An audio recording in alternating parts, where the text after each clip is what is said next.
Hi, I'm Dr. Lindsay Trottier. I'm a doctor of Chinese medicine practicing in San Diego, California, and the name of my practice is Level Acupuncture. Today's video is a Gua Sha tutorial. Gua Sha is an ancient Chinese modality of massage with a tool. It's sometimes translated as scraping. Oftentimes these tools are made of some kind of stone or crystal or jade, but traditionally in school, we started learning Gua Sha with Chinese soup spoons. And I know a lot of people use these as tools in their home. What you're looking for with Gua Sha is something that has a smooth, rounded edge. So it's going to slide against the skin without friction. A lot of times with Gua Sha, we're gonna use some kind of oil or lotion to help move the tool along. So like I said, you can use a lot of different tools. The places that you're gonna do Gua Sha, a lot of people will do it on the face for lymphatic drainage, cosmetic reasons, but you can do it on body points, and it's a good alternative when you're incorporating acupressure from using your own thumbs or hands, where these can get fatigued easily if you haven't been trained in body mechanics. So I have three tools in my clinic, different kinds of tools. This one is a little bit smaller. This is a little bit more compact, and it's going to be good for using with kids. This one you can see is the same shape. This one's made of rose quartz. This one is a stone that's supposed to be like jade, but I'm pretty sure it's not really jade. This one you can see is a little bit thicker, where this one is thinner. Okay, so the tool is going to come down to preference, but I'll show you how you use these different edges. Okay, another popular shape, which comes in the facial roller Gua Sha combo I have in my clinic, is this oblong heart shaped. Okay, and again, you can see this one is a little bit thicker, not quite as thick as this one. Okay. So generally with Gua Sha tools, there will be a long edge, a shorter edge, and then an uneven grooved edge. So here's the grooved edge, the long edge, and the short edge. When we're doing Gua Sha, the rule is generally that we move from the center out and from top down. We're really going to be following lymph pathways, but when we get to acupressure, sometimes it's just stimulating the points. Okay, so for this tool, this is a very common one. Let's say we're going to use Gua Sha on the face. You can follow along with my facial roller video that I already have on YouTube, and that one you can use with the tool. But what's going to be the difference between the facial roller and the Gua Sha is the facial roller is not going to work as well in areas where people have longer hair, because the roller can get stuck and pull the hair. So if I'm doing my face routine, I'm starting with my neck and I'm using this long edge. Under the jaw, this is where this type of section or even this section can be better for people because it's gonna hook under the jaw here. Okay, so you can do this type of motion. Okay, and it's not back and forth, it's out, rest, okay? When you want to break up little adhesions a little more, that's when you're gonna use one of these shorter edges. And say there's some tension in the chin here, you can just wiggle it back and forth. The facial roller is not going to really get in there. These chewing muscles get really tense. And then also up here, these temporal muscles, these get really tense. So this is a good place, again, where you can kind of work this. You're not gonna press too hard. I always tell people, if you're pressing down, it's really about this much pressure, not this much. Okay, especially on the face, you don't want to bruise yourself. So just a little wiggle here, wiggle here. Okay, this is really good for getting into the nose a little bit more. So if you're having sinus problems, you can stimulate these points on the outside of the nostrils with this edge going in here. But when you get to the eye, this is where you want to be a little bit more gentle. Okay, I do like the facial roller, the smaller roller part for around the eye. But again, if you want to do the eyebrow, like a lot of people get these tension here and that's what causes the 11s. You can take this part and kind of work that muscle to help get it to relax. And then what I love about the Gua Sha tool is that for people who get tension headaches, the tension's coming from their neck.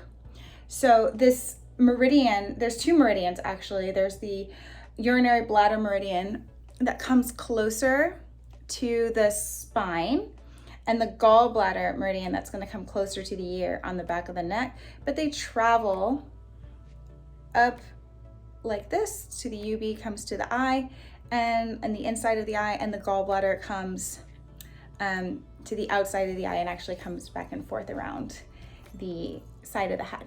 So the Gua Sha is going to be good, and I'll show you with this tool, is because you can work the muscles on top of the scalp. Okay, this is also really good for helping stimulate the scalp, blood flow to the scalp if you are working on hair restoration. So you can use this. You're not going to use the facial roller.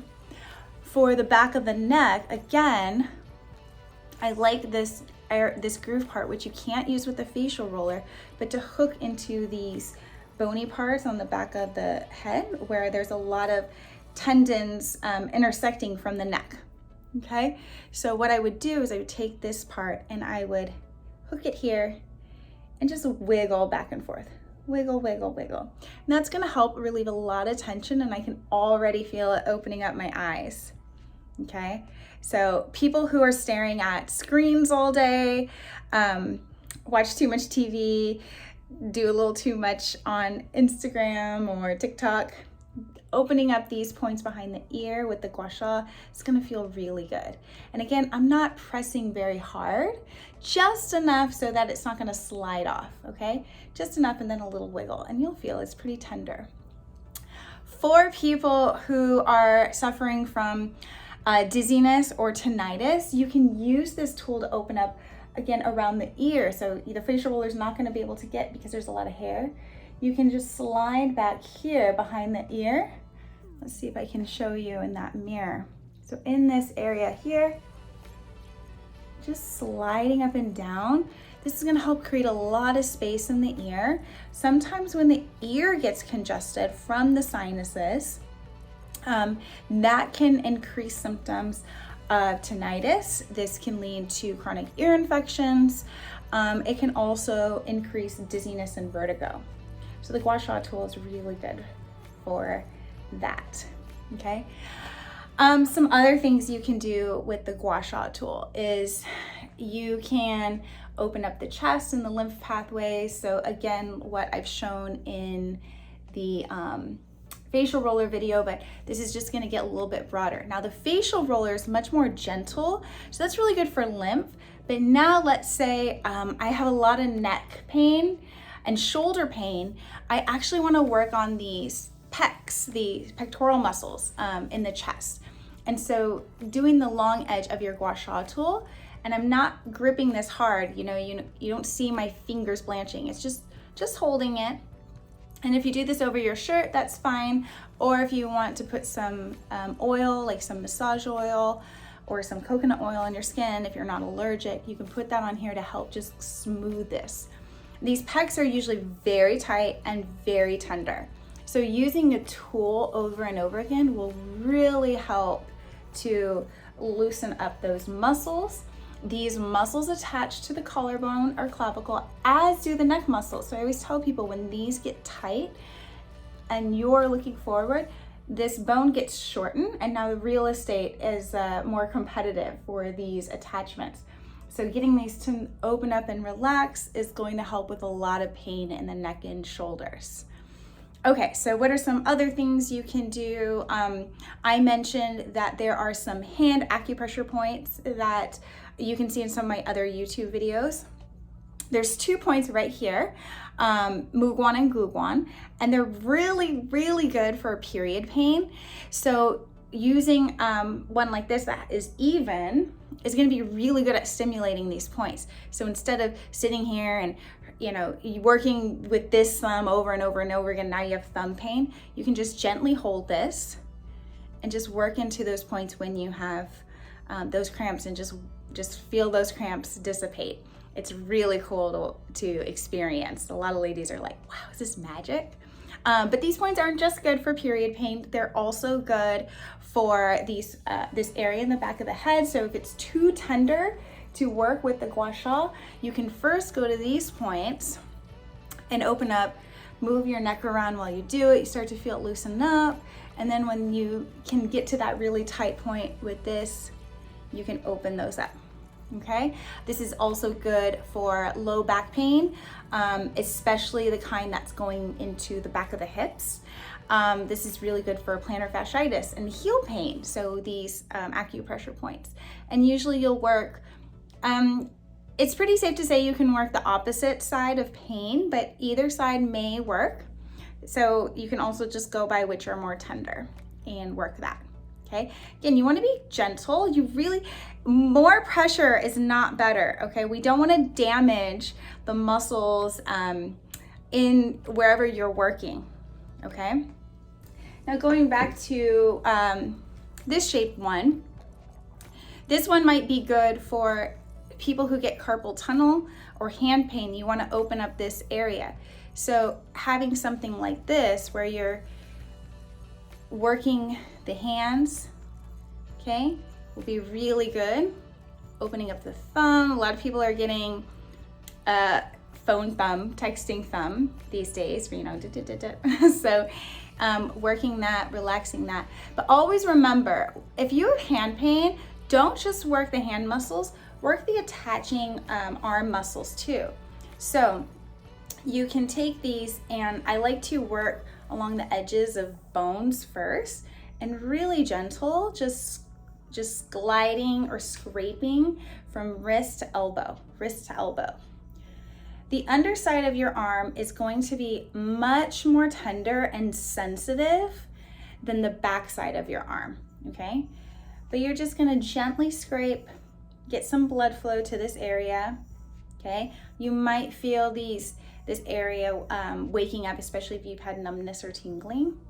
And then on this side, you can see I'm not pressing too hard, just firmly working up between these two bones on the muscle here, okay?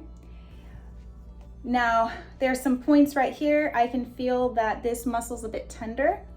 I can get my pointed area and just wiggle it. Just wiggle it to help release that. I want to be careful around tendons, okay? But this is a way to kind of jostle them awake. Okay, there's endless things that you can do with this tool. So this is just a few things to show you how I use Gua Sha personally, how I use it with my family, and how I sometimes use it in my practice and teach it to my patients. If you want any more Gua Sha tutorials, facial roller tutorials, please like this video and comment below asking me how can I treat this or this with this tool, and I will make some additional videos. Again, I'm Dr. Lindsay Trottier of Level Acupuncture. Please like and subscribe to this channel for more free content on how you can feel empowered to live a happier and healthier life. Thanks, and have a great day.